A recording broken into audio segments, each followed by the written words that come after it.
computer data file and mapping package, Cities File, is available to accompany the two programs on the inner city.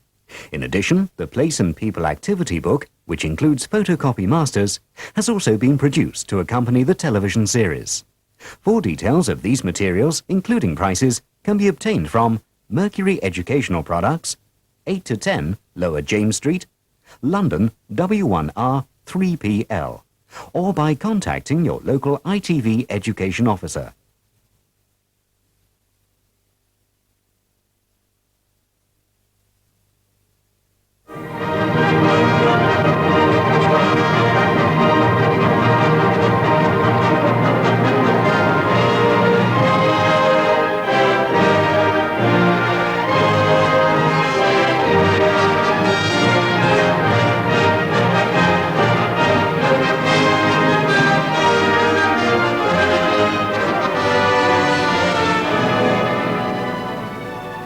This is an estuary.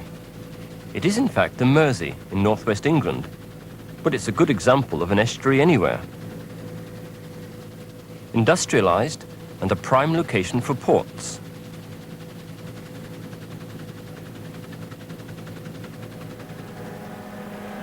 The focus of shipping routes. A desirable place to live, with important residential areas.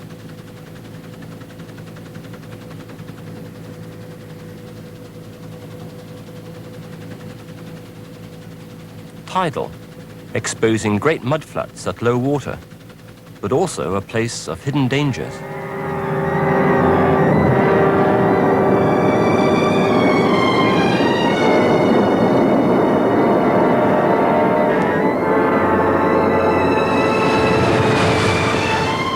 This is Zeeland in the Netherlands.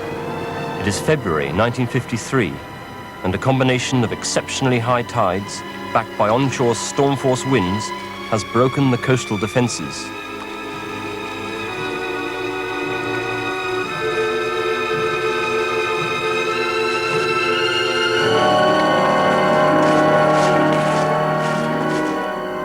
"160,000 hectares of land have been flooded. More than 1,800 people have lost their lives, and the situation could have been much worse, since more than half the country is liable to flood, and a quarter part of it is actually below sea level. Fortunately, the dikes in the north held, and the estuarine lands of Zeeland bore the brunt of the floods.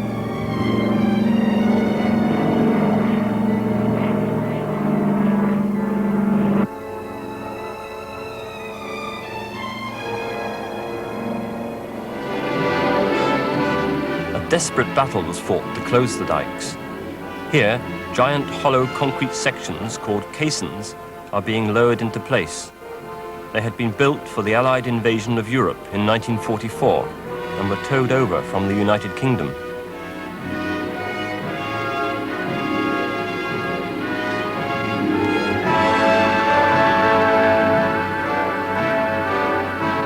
This was how they used them.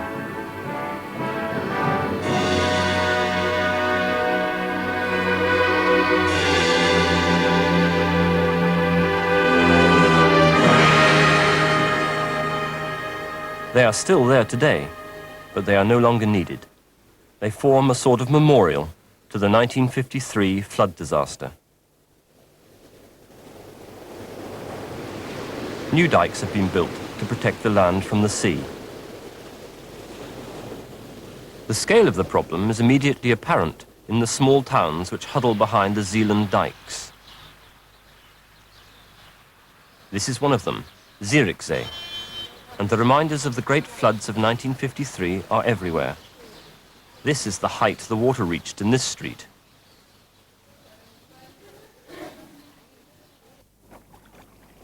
Hardly a single building was unaffected, and the people took refuge in the church tower. In places, the effects can still be seen. Look what happened to the brickwork here.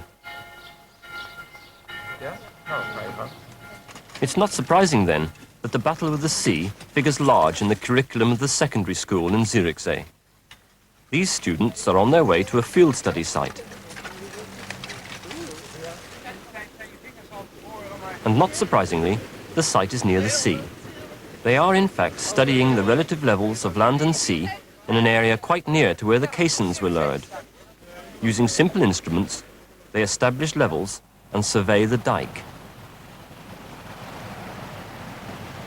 The difference in level between the sea and the land behind the dike is apparent to the naked eye. The survey will show what the difference actually is.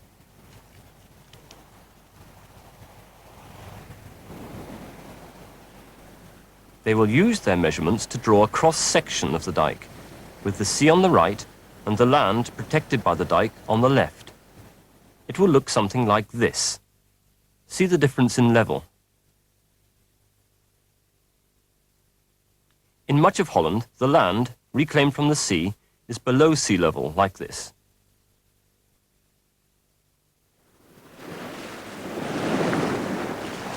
You can see where the dike has been made higher, following that 1953 storm and flooding. It's the grassy section, there on top.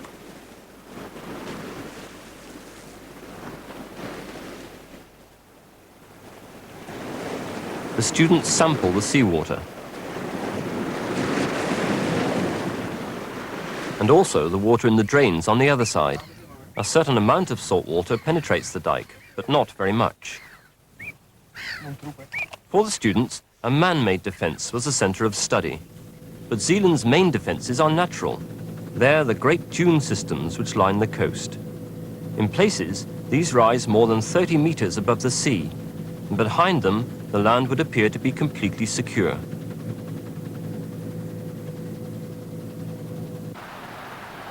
Behind the wide beaches, the dune system rises.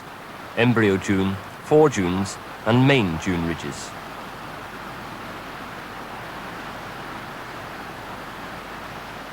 But dunes are unstable. They move and shift in the wind, and they're easily eroded. In fact, impressive as they are, the protective dunes themselves have to be protected if they're to keep the sea out from this land.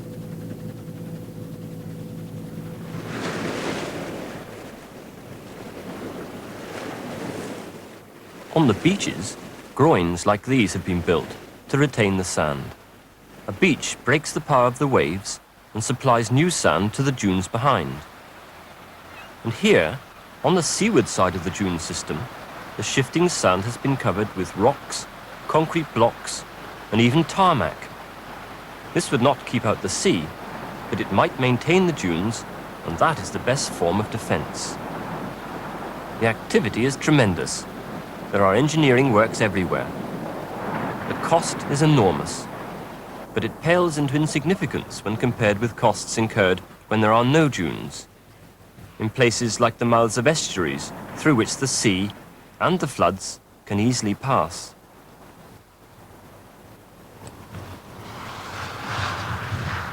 Zealand is a country of estuaries, and since 1953, one by one they have been blocked. First the small ones, like Veersgat, finally closed in 1961.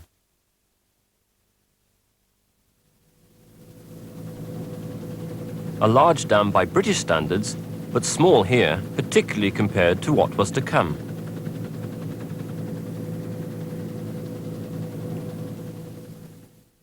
Next, the herring fleet in 1971, and Grevelingen, cut off by the great Brewershaven Dam 1 year later.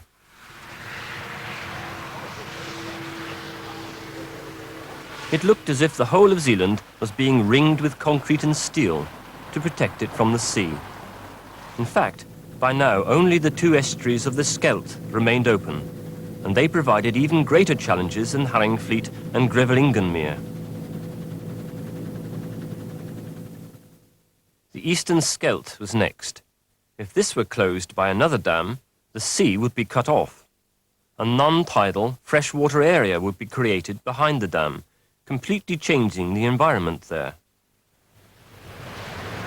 Let's look at the importance of these tidal flows. This is part of the eastern Scheldt estuary. It is high tide, and the estuary is full. 6 hours later, low tide, and the mudflats are exposed. This is the intertidal zone, and it's very important. It's an entire ecological system. its creatures are adapted to these daily tidal flows. The seabirds and waders, these are oyster catchers, which feed on these creatures, for this is one of the most important breeding grounds for such birds in Western Europe.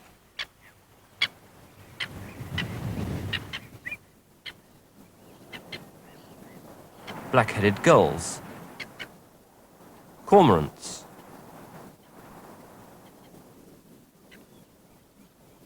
and attracted to this part of Zealand, there are tourists who sometimes visit the area especially to study this wildlife. There's a fishing industry here. Both mussels and fish are caught for sale. There's a herring fleet stationed beside one of the dams. The fish feed upon smaller creatures of the estuary, and building a dam would completely destroy this ecological system. In the other estuaries, some damage had already been done. Here, in the Eastern Scheldt, it was decided to conserve the environment, regardless of the cost. A storm barrage would be built. The idea was simple. 2 artificial islands were to be built at the mouth of the estuary. The barrier was to have gates, which would normally be open. This means that the tides can pass through virtually uninterrupted, in and out. But the gates can be closed when very high storm tides threaten. And the land is protected against the force of the sea.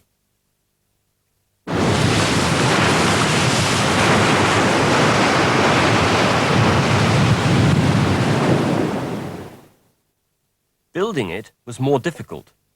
The seabed was unstable, and so the top layers were removed and a trench was dug.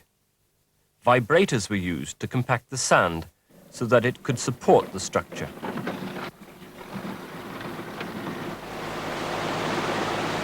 A giant concrete carpet was then laid along the trench.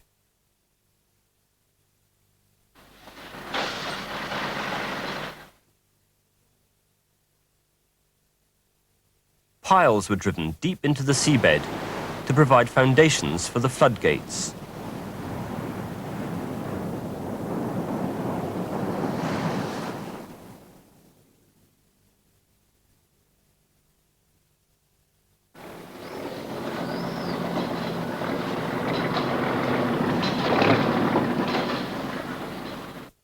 And finally, the gates themselves were lowered into place. Gates big enough and strong enough to keep out the full force of the sea. The final closure of the Eastern Scheldt was made in 1986, and the barrier is now complete. Here it stands, with the tide streaming out through its open gates. The sheer scale of the project is almost beyond belief. The cost has been astronomical. But the storm barrier is to be the last of the Great Barrier Dams which protect the estuaries of Zealand. The Western Scheldt is to be left open for shipping, and the land there protected in other ways.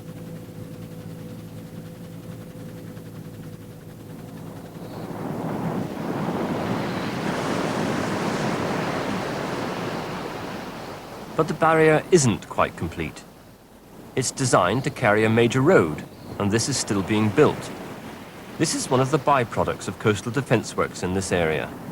Roads have been built on all of the dams, and the problems of communication from one side of an estuary to the other have been overcome. This car ferry, for example, will soon be obsolete. It crosses this narrow strip of water, and in the process saves the road journey of more than 40 kilometres via the lowest bridging point at the head of the estuary.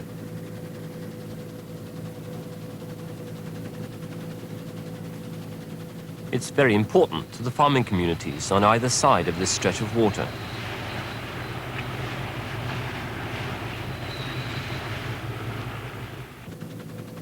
The ferry will no longer be needed when this dam has been finished and a road built on it. This isn't a barrier dam, it simply controls the flow of water between the rivers, estuaries and canals behind the main dams.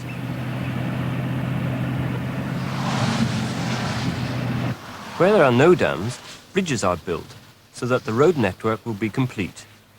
This is the Zeeland Bridge. At 7 kilometers, one of the longest bridges in Western Europe, linking the tiny town of Zierikzee with the island of Walcheren to the south.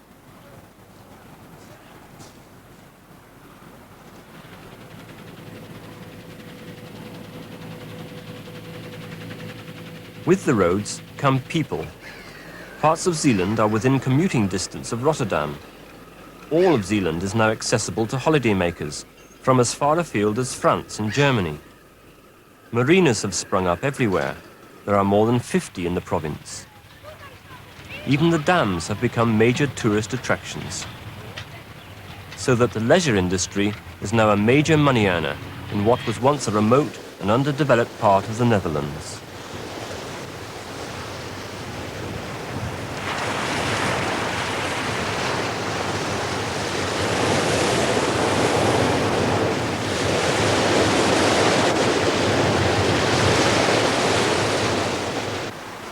All of this stems from the need to protect the land from the sea, so that scenes like this in 1953 will never take place again.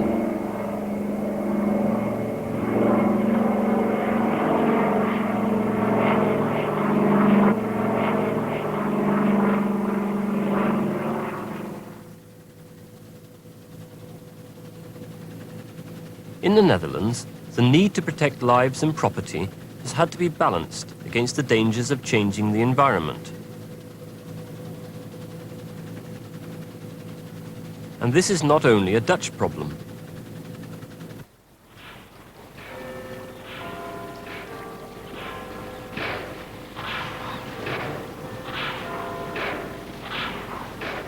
This is the Thames flood barrier, designed to protect London against the dangers of flooding.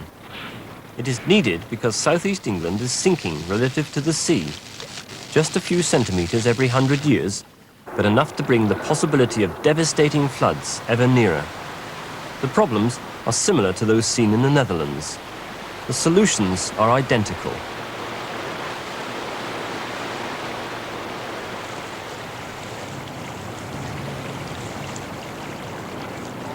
A barrier with gates which are closed at times of flood, but which remain open for the rest of the time, allowing the free movement of the tides.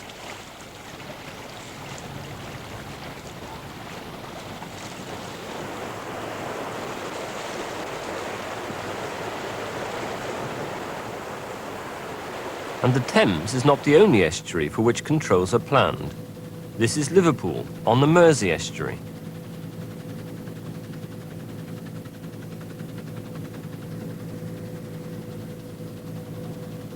A barrage is proposed here, not for protection, but for the generation of electricity, harnessing the great tidal range in the Mersey Narrows.